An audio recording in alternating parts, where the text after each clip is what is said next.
파업 노동자를 상대로 한 기업의 손해배상 청구를 제한하는 이른바 노란 봉투법이 추진되고 있습니다.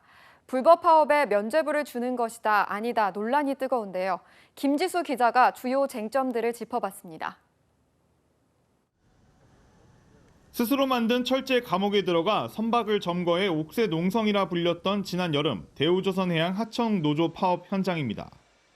임금 인상 등을 이유로 50일 넘게 이어진 파업 이후 어렵사리 노사 합의가 이루어졌지만 교섭 당사자가 아니라던 원청은 노동조합 임원진을 상대로 470억 원 규모의 손해배상 청구 소송을 제기했습니다.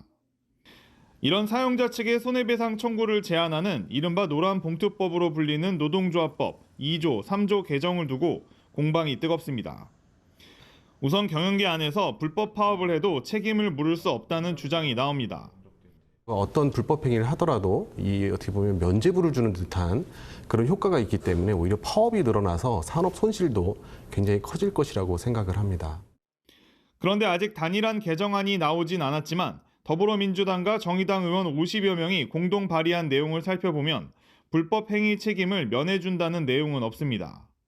다만 조합이 아닌 개인에 대한 배상을 제한하거나 위법 행위로 직접 발생한 것이 아닌 영업 손실 등은 빼도록 했습니다. 악용 사례를 막아보겠다는 겁니다. 발생한 손해를 보전받겠다라는 목적으로 발생을 한다기보다는 그냥 괴롭히기 위한 목적으로 쓰이는 경우가 많습니다. 일단 모든 조합원들을 상대로 소를 제기를 하고 회사를 상대로 노조를 탈퇴하는 경우에 소치하를 계속해 주는 거죠.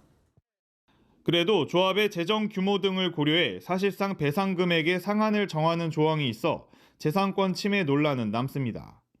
기업이 그 손해를 배상받지 못한다면 결국 그 손해는 주주나 아니면 다른 선량한 근로자, 협력업체까지 피해가 커지는데 사실 지금도 합법적인 쟁의 행위는 손해배상을 청구할 수 없습니다. 문제는 이 합법에 들어가기 위한 근로자와 사용자, 인정된 파업의 목적 범위가 너무 좁으니 이를 넓혀보자는 것도 개정안의 핵심입니다. 원청 사업주를 향한 화물, 하청 노동자들의 파업이나 임금과 근로시간 외에도 구조조정이나 민영화 반대 등도 넣자는 겁니다.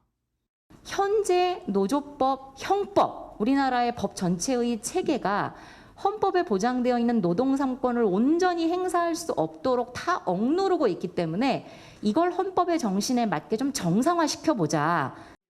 종전에 불법이던 파업이 합법으로 인정될 경우가 있다 보니 경영계의 불만이 나올 수 있는 지점입니다. 또 소송을 통해 사안별로 다툴 문제를 노조법 정의 조항만으로 해결할 수 있느냐는 주장도 있습니다.